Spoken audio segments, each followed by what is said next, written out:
wengi wao ibada imekuwa ni mazoea. Wengi wao ibada imekuwa kama sehemu ya kutimiza ratiba, kwamba kila siku ya Jumapili au ni kwenda kanisani kwa sababu ratiba yake imesema ni kwenda kanisani. Ibada imekuwa tu sehemu ya maisha ambayo unaweza kuifanya au usifanye. Na wengine mambo ya kimungu yamekuwa kama mambo madogo madogo tu, sio mambo makubwa ambayo yanatakiwa kupewa thamani kubwa kuliko ambavyo wewe unayapa thamani.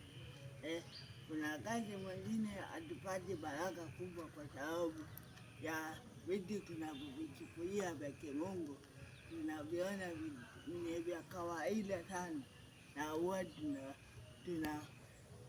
na wengine tunayapa mazoea sana, ambayo siku inakuja pale ambapo unapata shida kubwa, Mungu inakuwa ni ngumu sana kukusaidia, kwa sababu ile ulichokionyesha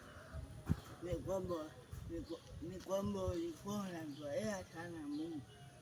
So inabidi tuyape kipaumbele sana ibada na mambo ya Mungu, kwa sababu huwezi jua kwamba siku moja katika usiriasi wako wa mambo ya ibada na mambo ya kimungu yataweza kukufanikisha katika hatua moja na nyingine.